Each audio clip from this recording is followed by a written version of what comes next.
Ok, en la sesión pasada hicimos algunas eh, exposiciones acerca del lugar geométrico de raíces desde la construcción. Y no solamente eso, también mencionamos de forma ampliada a través de unas simulaciones en el MATLAB eh, esto de el diseño de compensadores con un parámetro libre, que sería una ganancia de lazo en el lazo de control, ¿no? De un sistema, que nos permitiese especificar una respuesta a través de una técnica que se conoce como ubicación de polos. Entonces, con el lugar de raíces, en virtud de que podríamos hallar todas las ubicaciones posibles de raíces del sistema a partir de un parámetro libre que puede ser una ganancia del lazo del sistema, K, entre 0 e infinito, podríamos definir diferentes respuestas del sistema, pero no siempre resulta ser el caso de que es la respuesta que deseamos obtener.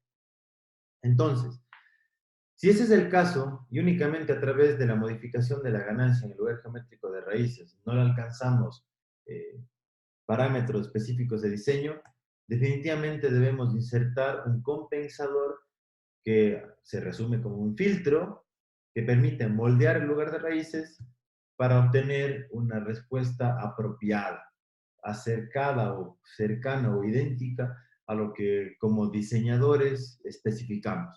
¿Qué es lo que típicamente nos interesa especificar? Tiempo de establecimiento y sobreimpulso, por ejemplo. O entre otras cosas, también nos invoca la especificación factor de amortiguamiento y frecuencia natural.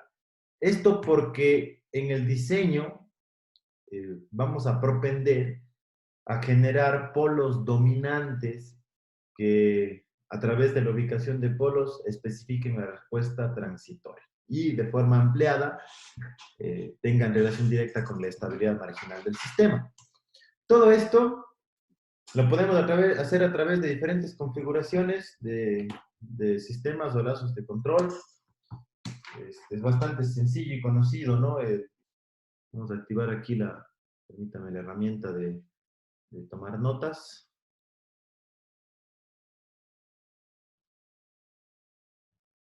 Muy bien.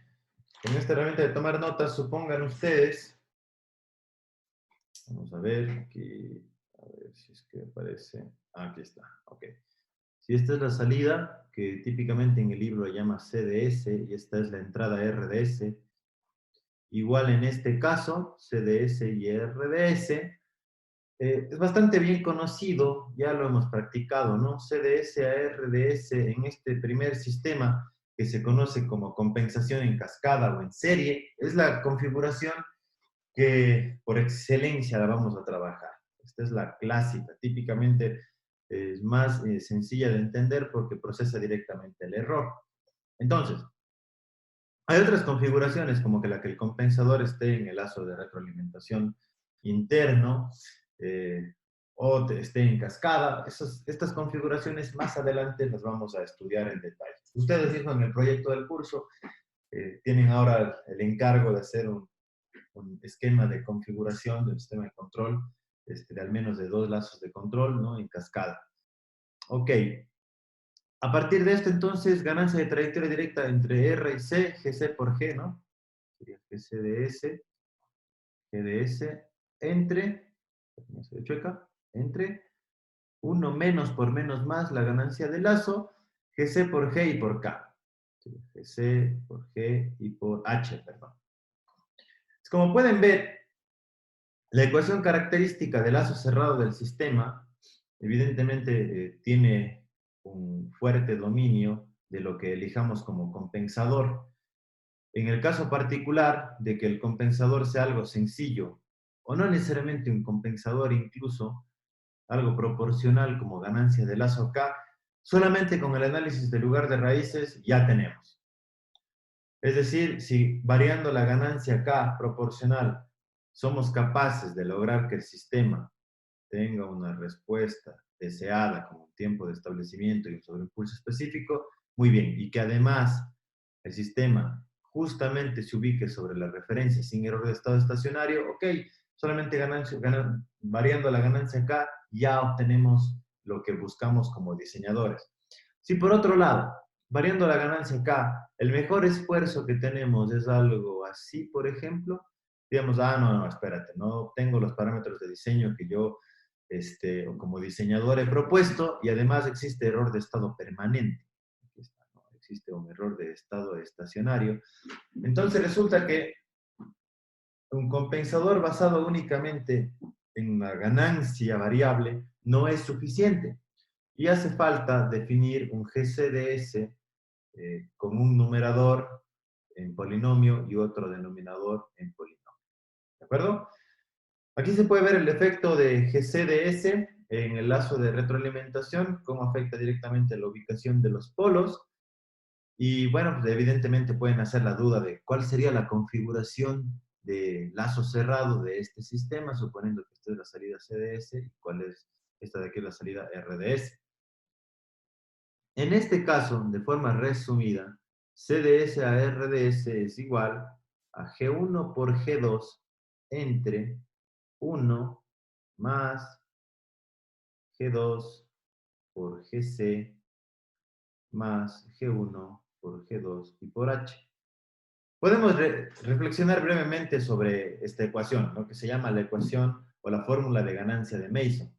La fórmula de ganancia de Mason nos dice en el numerador la ganancia de trayectoria directa. Directamente si vamos de R hasta C, nos encontramos con G1 por G2. Aquí está. Y luego eso nos dice entre 1 menos la ganancia de las mallas individuales, la sumatoria de las ganancias de las mallas individuales. Ambas mallas individuales, aquí tenemos una malla, aquí tenemos una segunda malla.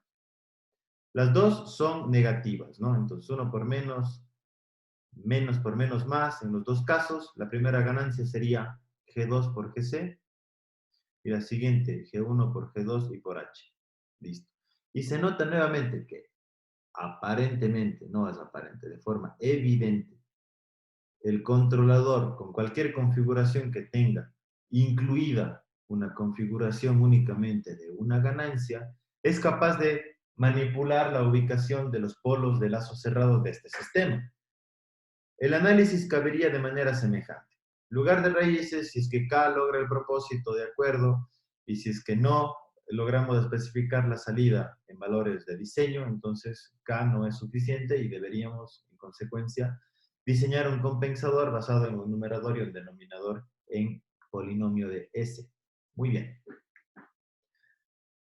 Los compensadores que estudiaremos son estos: compensador en adelanto, compensador en retraso y compensador en retraso adelanto, cada uno con características puntuales, tanto en respuesta temporal como en respuesta de frecuencia. Más adelante revisaremos respuesta de frecuencia. En el caso particular del compensador de adelanto y de retraso, fíjense, la arquitectura es prácticamente idéntica. Lo único que cambia es esta constante alfa, que en el caso particular del compensador en adelanto tiene un valor entre 0 y 1, y en el compensador en retraso beta, que tiene un valor mayor que 1, lo que ocasiona, vamos a colocar rápidamente aquí los ejes de un plano cartesiano complejo S, ahí está. Tendríamos, este sería el eje real sigma y este el eje imaginario j omega. A partir de esto, el compensador en adelanto, para el adelanto vamos a usar el color rojo. Fíjense, ubica un polo en 1 menos alfa t y un 0 en menos 1 entre t. Supongamos el 0 está aquí, menos 1 entre t. Y el polo, en virtud de que alfa está entre 0 y 1, estaría ubicado en menos 1 entre alfa t. Evidentemente, si alfa es un valor menor que 1, este polo se ubica por distancia al lado izquierdo del 0. Y esta sería la ubicación de los polos para un compensador en adelanto. En este caso, si ustedes quieren mirarlo de esta manera, el 0 va adelante del polo, hablando que la ubicación hacia adelante significa estar cerca del eje j omega. Y reflexionemos sobre el compensador en retraso. El compensador en retraso, por otro lado, tiene beta mayor que 1. Ubica un polo, perdón, el 0 en menos 1 entre t. Es decir, lo voy a ubicar aquí mismo. Y como beta es mayor que 1, evidentemente, en este caso el polo se ubica en este lado. Está el 0 está en retraso con relación al polo, hablando como retraso con relación a la cercanía al eje J omega. Y el compensador en adelanto trazo no es más que la composición del compensador en adelanto y el compensador en retraso. La composición de los dos, con los mismos criterios de diseño, lo que hace es juntar las mejores características de los dos casos y, bueno, forma un compensador más complejo, multipropósito. El controlador PID es un compensador que reúne las características de adelanto-retraso. De hecho, esta es la base para entender luego qué es lo que en realidad hacen los componentes proporcional, integral y derivativo. Listo. Cuando tenemos un sistema y añadimos polos al sistema, resulta que afectamos directamente la estabilidad relativa y el tiempo de establecimiento. Consideremos como ejemplo, en principio, el lugar de raíces de este sistema de primer orden que tiene un único polo ubicado aquí en este punto, en el semiplano izquierdo. Evidentemente, si es de primer orden, el número de geometrías es 1 y lo que haría es salir a buscar un 0 en el menos infinito. Para cualquier ganancia, que la ganancia empezaría como parámetro libre igual acá, igual aquí, a 0, hasta acá igual a infinito en el infinito, es imposible que este sistema sea inestable. ¿Lo ven? Número 1. Y además, se nota que claramente al no presentar polos complejos conjugados para cualquier valor de ganancia, este sistema nunca va a tener sobreimpulso. Puede responder así, puede responder muy lento así, puede responder rapidísimo de esta manera, pero nunca va a tener un sobreimpulso, por ejemplo. Imaginemos el escenario en el que, además del polo original, agregamos un segundo polo. Evidentemente, lo que pasa aquí es que tenemos lugar de raíces aquí por criterio, ¿no? Recuerdan lo que habíamos dicho, por criterio, en el plano, en el eje real, cuando tenemos un número de polos o ceros a la derecha de la geometría de análisis igual a un número impar, entonces esto forma parte del lugar de raíces, por lo que evidentemente en estos dos polos del lugar de raíces hay un punto que se llama punto de salida, ¿no? Entonces, a partir de este punto de salida salen las geometrías a buscar polos, digamos ceros en el infinito. Aquí lo que se puede notar, a diferencia del primer caso, es que agregando un segundo polo, este sistema que era imposible hacerlo inestable e imposible que tenga sobreimpulso, ahora resulta que si modificamos la ganancia para ubicar los polos, por ejemplo aquí, los polos de lazo cerrado, esto implicaría ya polos complejos conjugados y de alguna manera que el sistema ahora sí tenga un sobreimpulso y un tiempo de establecimiento. No es posible en teoría hacerlo inestable, ni marginalmente estable. Pero sí que va a ser posible que tenga un sobreimpulso más grande y un tiempo de establecimiento más largo en algunos casos, por lo que se nota que directamente afectamos la estabilidad marginal del sistema, o la estabilidad relativa, más bien dicho, del sistema.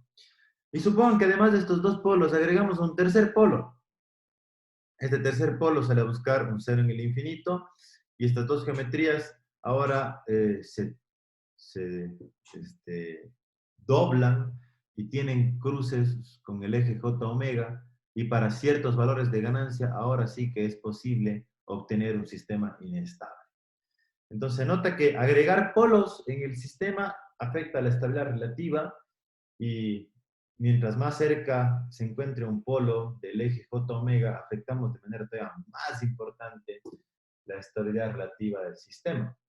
Y curiosamente, un controlador en configuración tipo PI, por ejemplo, proporcional integral, lo que hace es agregar un polo en el origen.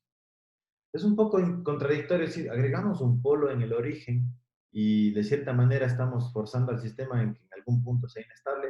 Sí, es el costo que se paga por integrar el error y alcanzar un error de estado estacionario igual a 0.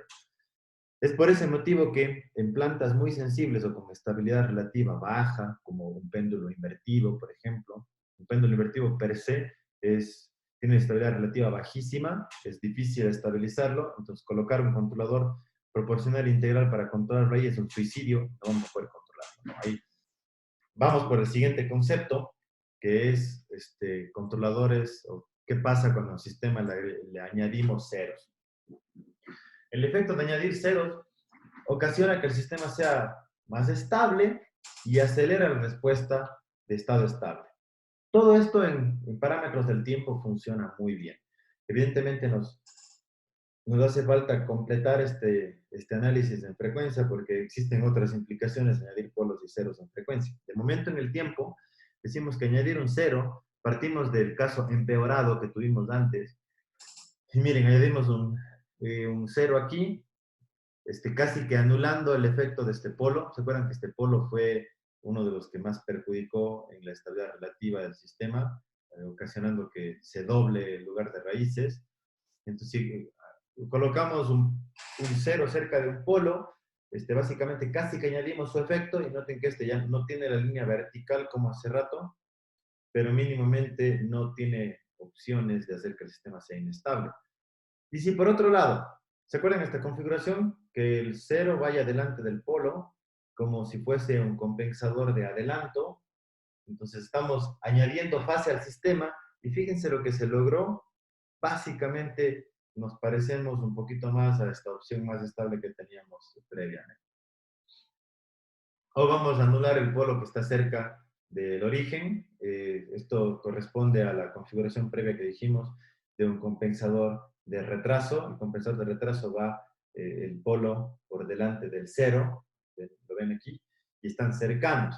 En ese caso, es como que no afectamos mayormente la estabilidad. Supongamos que este es el caso particular de los dos polos que tomamos como efecto. Modificamos un poquito el lugar de raíces, pero fíjense el efecto del cero al trabajar sobre otro polo. Minimiza el impacto, agrega robustez al sistema y acelera la respuesta de estado estable. Con esas características en mente, revisemos este compensador. Es un circuito electrónico por ubicación de polos. Permítanme un momento. Vamos a escribir aquí la ganancia del compensador, a ver, de color azul, vamos a hacerlo.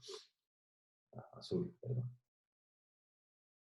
Hace rato dijimos la ganancia del compensador era igual a una KC que multiplica a S más 1 entre T, y esto entre S más 1 entre alfa T para un compensador en adelanto y beta T para un compensador en retraso. En el caso particular del compensador en adelanto, decíamos el 0 va adelante del polo, y el compensador de retraso, decíamos el 0 va detrás o en retraso del polo. Ok. ¿Por qué esto es cierto? Aquí dice, bueno, partamos del supuesto que dice, si R1 por C1, R1 por C1 es mayor que R2 por C2, esto se supone que es una red de adelanto, es decir, estaríamos con una ubicación de polos de este estilo. Y en viceversa, si R1 por C1 es menor que R2 por C2, se trata de una red de retraso. ¿De dónde sale este análisis? Supongamos que esta es X1, la reactancia X1, o la impedancia, perdón, Z1 más bien dicho. Ok, esta va a ser la impedancia Z1. Esta impedancia Z1, vamos, ganemos cancha acá arriba. Z1 sería igual al paralelo de R1 con la reactancia capacitiva, por lo que sería R1 por 1 entre S por C1, y esto entre R1 más 1 entre S por C1. Reescribiendo eso, la impedancia, que correspondería al paralelo de R1 con C1, esto lo habíamos visto también previamente, sería R1 entre R1 por C1 por S y más 1. Y la impedancia Z2 sería R2, con el mismo principio, nada más reemplazando R2 y C2 en el caso particular, R2 por C2 por S, y más 1. La configuración de este amplificador operacional evidentemente es una configuración de un amplificador inversor, de la ganancia del amplificador inversor como función de transferencia, E de S a EI de S sería menos Z2, Z2 es R2 entre R2 C2 por S más 1, entre Z1, que Z1 es R1 entre R1 C1 por S más 1, ¿verdad? Y reescribiendo todo este rollo, esto nos va a quedar igual eh,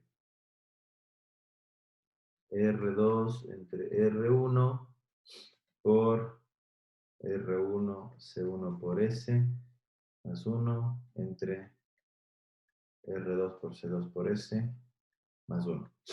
Para escribirlo en este formato, buena parte nos faltaría el EO de S, ¿no? El EO de S al EI de S sería menos R4 entre R3, con el menos que tenemos de lazo previo, sería más, sería R4 entre R3 multiplicado por todo esto. Esto reescribiendo con factor común nos va a quedar C1 entre C2 que multiplica a S más 1 entre R1 por C1 entre S más 1 entre R2 por C2. Y de aquí notamos lo siguiente.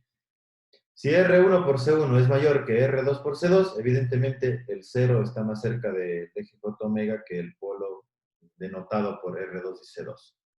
Y claramente se nota que este circuito corresponde a esta función de transferencia, y esta función de transferencia hemos visto que corresponde a un compensador de adelanto. Y si por otro lado R1 por C1 menor que R2 por C2, entonces los polos, el polo y el 0 cambian de orden de presentación y corresponde a una red de retraso. Y entre otras cosas, lo que les dije en la primera sesión del curso fue cierto.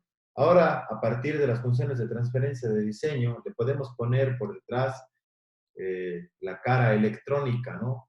El circuito que representa lo que estamos o pretendemos desarrollar. Ok. A ver, permítame, voy a ver si es que puedo recuperar lo que escribimos para sacarle una captura. Que de pronto la tengan por ahí. Muy bien, sigamos entonces. Veamos el diseño de un compensador de adelanto usando el lugar de raíces. ¿Qué es un compensador de adelanto? Bueno, básicamente agrega fase al sistema para corregir o moldear el lugar de raíces, ¿no? Y conseguir propósitos específicos de respuesta. Entonces, a partir de especificaciones de diseño como el tiempo de establecimiento y el sobreimpulso, se determinan ubicaciones de los polos dominantes del lazo cerrado. ¿Cómo hacemos esto? Recuerden ustedes que si especificamos tiempo de establecimiento y sobreimpulso, esto tiene relación directa con una función de transferencia de un sistema normalizado de segundo orden, en donde el cera, lo sabemos, ¿no? Es igual a 1, el logaritmo de 1 entre el sobreimpulso, y esto entre la raíz cuadrada del logaritmo al cuadrado de 1 entre el sobreimpulso, más pi al cuadrado. Y por otro lado, el tiempo de establecimiento es igual a 4 entre el cera por el omega n. Con estos valores podemos hallar todo lo relacionado al polinomio de respuesta del sistema. Resolvemos esto, obtenemos las raíces, y esas serían las raíces dominantes de las que hablábamos para propósitos de diseño. Luego, dibujamos el lugar de raíces del sistema original, sin compensación. Verificamos si únicamente un ajuste de ganancia logra ubicar los polos de lazo cerrado en los puntos deseados. Si no es el caso, calculamos la deficiencia de ángulo que existe y que el compensador debe aportar. Ahorita definimos la deficiencia de ángulo, es bastante sencillo. Asumimos que la ecuación del compensador es esta es la del compensador en adelanto, alfa mayor que 0 menor que 1, donde que alfa y t se determinan a partir de la deficiencia de ángulo que hablábamos previamente. Y Kc se calcula a partir del requerimiento de ganancia de lazo abierto del sistema. Dos condiciones muy sencillas. En caso de que especifique esta constante de velocidad estática, que esto sobre todo sirve para, como indicador de minimización del seguimiento de referencias de aceleración o de tipo rampa. En caso de que se especifique eso, bueno, podemos usar eso para calcular la ganancia KC, y si no, pues no pasa nada, no se utiliza este criterio. Determinamos la ganancia del compensador a partir de la condición de magnitud del compensador en adelante. Veamos un ejemplo que ahí los números se aclaran, ¿no?, de manera amplia. Consideremos este sistema. GDS es igual a 10 entre S por S más 1. Tenemos dos polos, un polo ubicado en 0 y otro ubicado en menos 1. Estos son los polos de lazo abierto.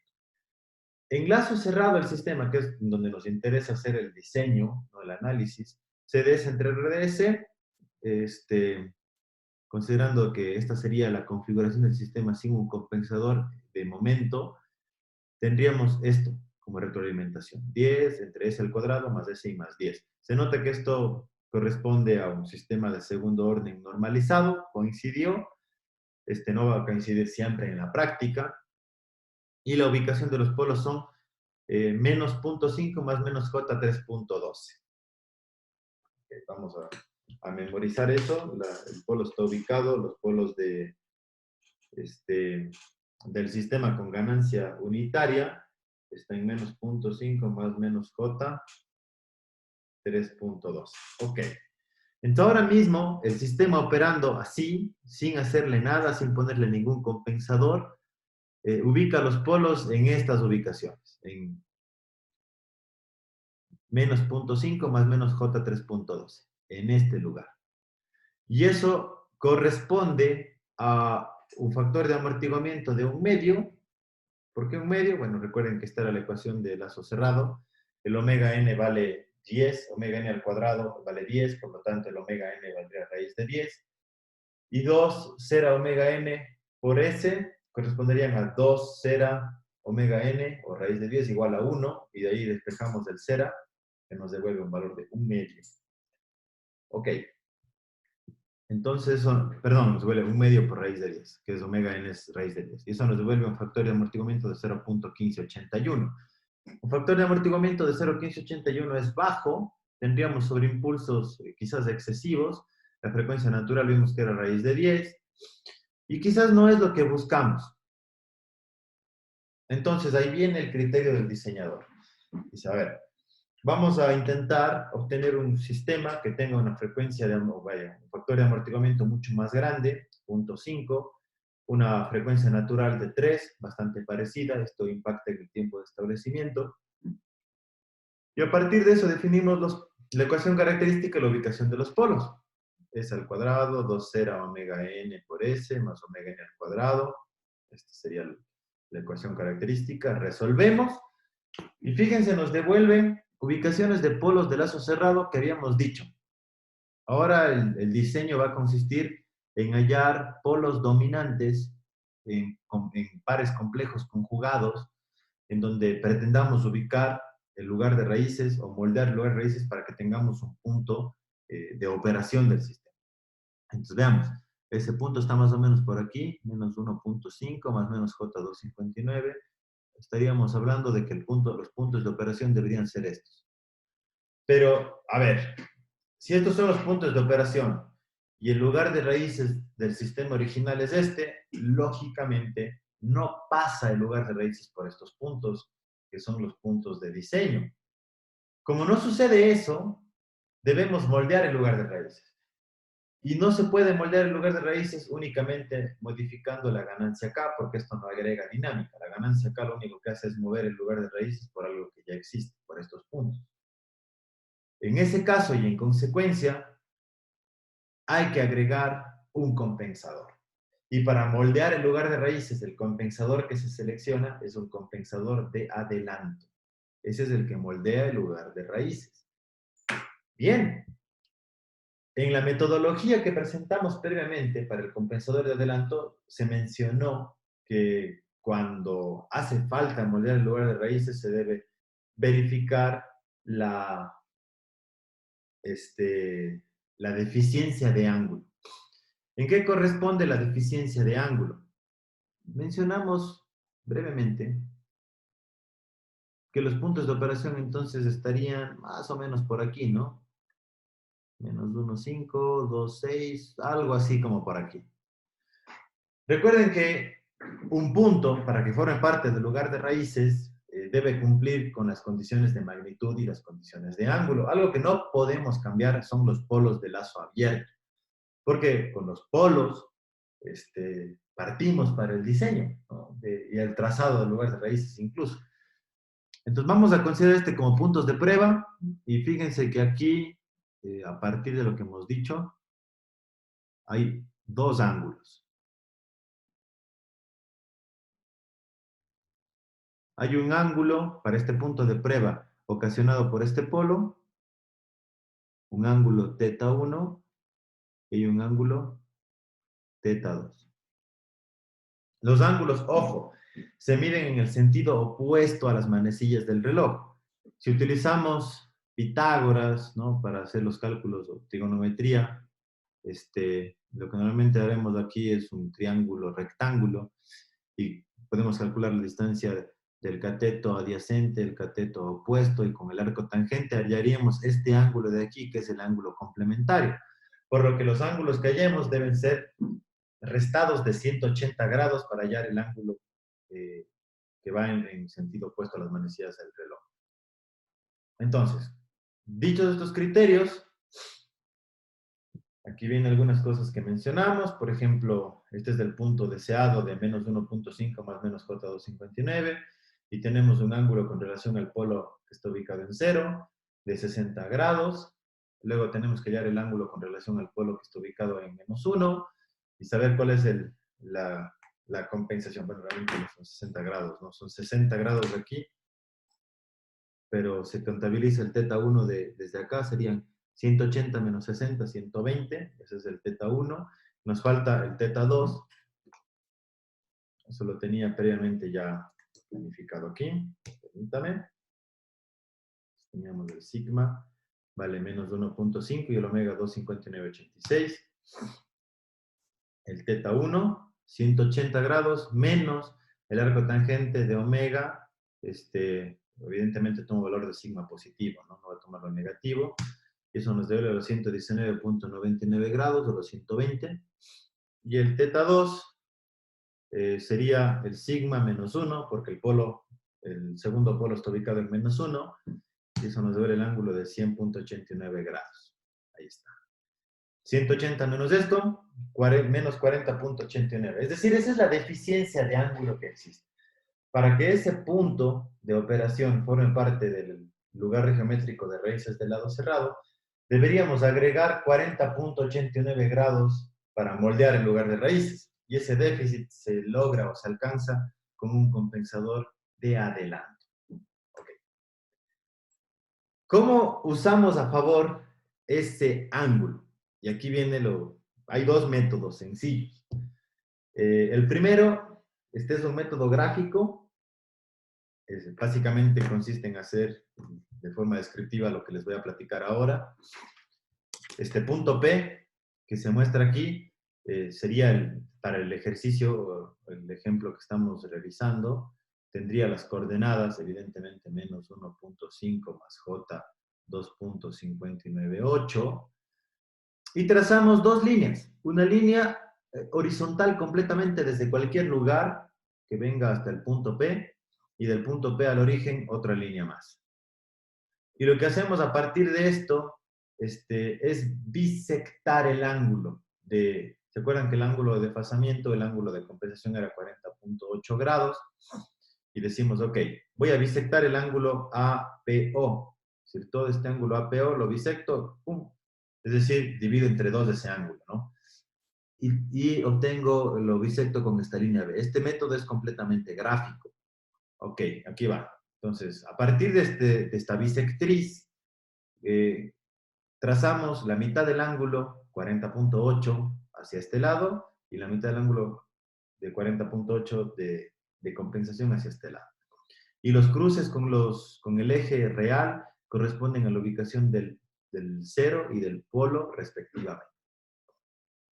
Gráficamente es eso, y a partir de la ubicación del 0 y el polo, pues la función de transferencia sería como Kc, que multiplica S más 1 entre T. Evidentemente, si 1 entre T ahora sería 1.9432, y la ubicación del 1 entre alfa T sería 4.6458. Recuerdan que alfa, evidentemente aquí el alfa sería igual a 0 entre el polo, y eso se devuelve 0.418. Se cumple que alfa está entre 0 y 1. Y luego debemos garantizar que la ganancia del controlador en cascada, Gc, por la planta, Gp, en el punto que acabamos de agregar, cumpla la condición de magnitud. Y la condición de magnitud es que sea igual a 1. Recuerden que eso también era otra característica. Entonces, Gc por Gp evaluado en el punto de análisis debe ser igual a 1. A partir de eso despejamos Kc y voilà, aquí está la ecuación o el diseño del compensador en adelanto. Listo. Haciendo una gráfica del lugar de raíces del sistema en cascada, el compensador de adelanto más la planta original. Miren, moldeamos el lugar de raíces. Aquí está el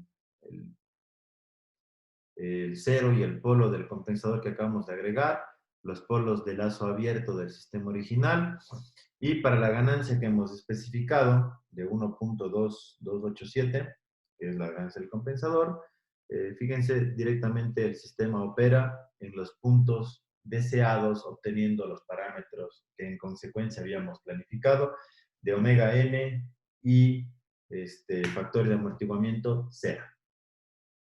Ese es el primer método. El segundo método, cuando tenemos algún polo ubicado sobre el eje J omega, sobre el eje real, quiero decir, existe la posibilidad de eliminar la dinámica del polo. Recuerden lo que mencionamos en láminas previas. Si ubicamos un 0 cerca de un polo, eliminamos su dinámica, típicamente. Pero también es importante mencionar que si ubicamos el 0 exactamente sobre la ubicación del polo, lo eliminamos por completo. Previo a hacer ese análisis, únicamente verifiquemos lo siguiente. Esta sería la función de transferencia de lazo abierto y la función de transferencia de lazo cerrado, colocando el compensador. A partir de la función de transferencia de lazo cerrado, vamos a hallar las raíces y vemos que las raíces contemplan un par de raíces complejas conjugadas, menos 1, 5, 2, 59, y otra raíz real, menos 2, 65. Es decir, el punto de operación serían estos puntitos de aquí, ¿no? Los puntos que habíamos diseñado como polos dominantes y este polo pequeñito de menos 265. Evidentemente estos polos están más cerca del eje J-omega, por lo que sí van a dominar la dinámica, pero no son polos dominantes por excelencia, porque para ser polos dominantes por excelencia con relación a los polos de operación deberían tener una distancia mínima de 5 con relación a la distancia del eje J-omega. Partiendo de eso, puede ser que exista cierta discrepancia en la que realmente requerimos como respuesta, pero sería suficiente este enfoque, ¿no? Por lo que aquí se puede notar que estaba haciendo un mal, ¿no? Un daño casi que este polo de aquí, el menos 1.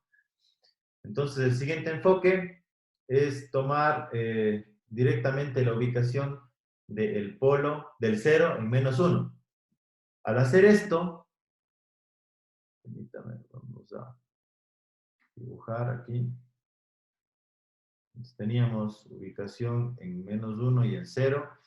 Y ahora lo que nos dice el método es, ok, vamos a ubicar esto directamente. Por de facto ponemos el 0 en menos 1 para eliminar el efecto de este primer polo. Y el punto de operación P andaba por aquí. Conservamos el criterio de hace rato. Es decir, el criterio de hace rato nos decía dos líneas. Ya no tenemos ángulo bisectado. ¿Se acuerdan que antes era ángulo bisectado? Y a partir del ángulo bisectado, esta ubicación de aquí. Sino más bien lo que hacemos es, perdónenme, una disculpa. Consideramos el punto de prueba, pero ahora tenemos tres ángulos. Tenemos el ángulo número 1 y el ángulo número 2 aquí mismo, y tenemos el ángulo número 3. O sea, tenemos los siguientes ángulos presentes para la prueba de fase. Tenemos el teta 1, que sigue siendo 120 grados. Tenemos el teta 2, que sigue siendo 110.8 grados. Tenemos un phi 1 del 0, que este sería menos 110, menos 120, este sería 110.8 grados positivo. Estos dos se eliminan. Y nos falta la ubicación de algún polo, este polo de aquí, del compensador que no conocemos. Pero sabemos nosotros que phi 1 menos teta 1 menos teta 2 y menos un teta 3 que no conocemos, que correspondería a la ubicación del polo, debe ser igual a 180 grados. Entonces, de aquí, básicamente, hallamos el valor de teta 3, que va a tener, en este caso, sería este con este se van, y sería 180 menos teta 1, o sea, más menos 120 serían 60 grados. Pues básicamente este polo de aquí tiene que aportar con 60 grados aquí. Y para que aporte con 60 grados, con el arco tangente calculamos la distancia que existe de aquí hasta el polo y hallamos la ubicación de este punto. Por trigonometría, a partir de definir un ángulo específico, perdón, en un momento. Ok.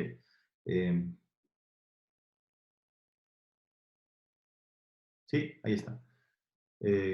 Ahí básicamente por trigonometría ya no aportamos el ángulo que hace falta para eliminar ese polo y ubicar directamente ese punto en el lugar de raíces. Tenemos la ubicación para el polo S igual a menos 3. Volvemos a usar la condición de magnitud para hallar la ganancia KC. Esto no cambia. Es casi igual, ¿no?, que es el caso pasado, que obtenemos la ganancia del compensador. Mirando una potencial respuesta del sistema, en este caso como se elimina este cero con este polo, si tenemos una dinámica únicamente dominante de segundo orden que ubica exactamente el punto, los puntos de operación sobre los polos complejos conjugados que habíamos ubicado en el diseño.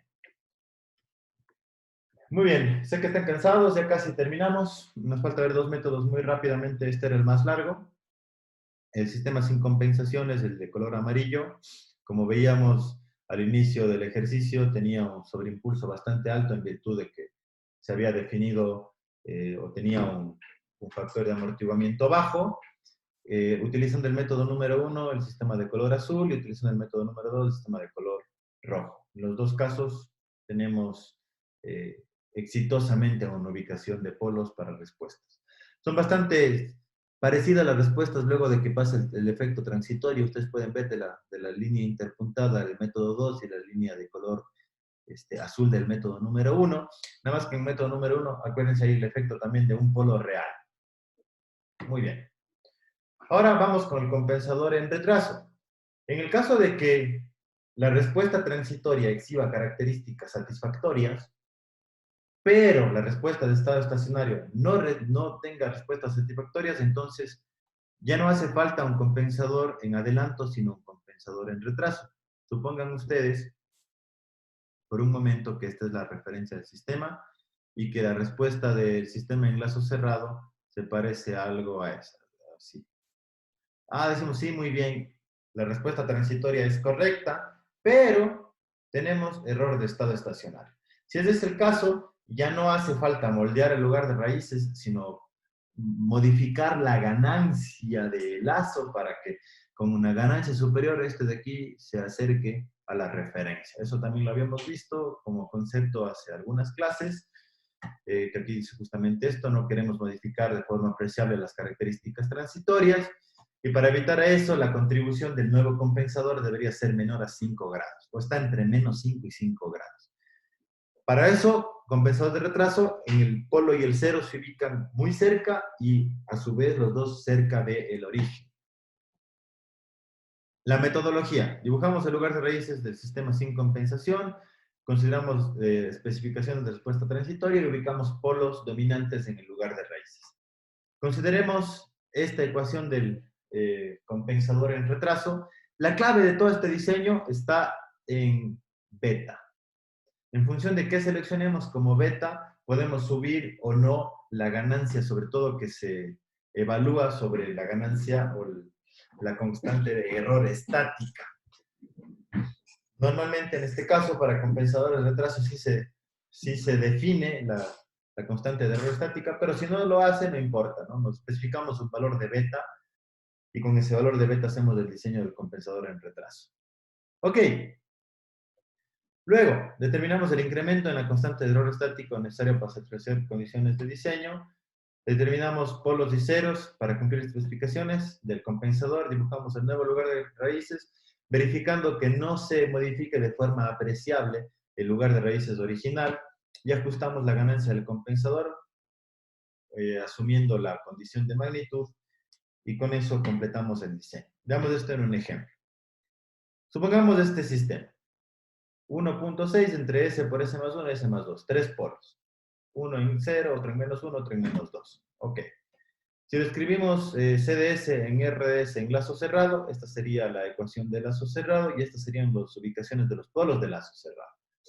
Fíjense que básicamente esta es la característica del polo de lazo cerrado. Para estos dos polos de aquí, aparentemente dominantes, que de hecho lo son, fíjense el componente real con relación al componente real del polo tercero, este es ampliamente más bajo. Y si esto multiplicamos por 5, sería 1,5 el valor máximo. O sea, sí es un polo dominante, ¿no? Entonces esto especifica un factor de amortiguamiento de 0,491 y un omega n, que ahorita no cabe el caso. O sea, estamos contentos con esa respuesta transitoria. Y supongamos que el KB original, que es S por GS, evaluando en S igual a 0, nos queda 0.53, pero requeríamos que esa sea mucho más grande, mínimo 5 segundos a la menos 1 de la constante de velocidad estática. Entonces, con esto, evidentemente la que tendríamos que utilizar como diseño sería 5 para lograr de un KB 0.53 a un KB de 5 de diseño. El beta tiene un valor de 10, la relación es directa.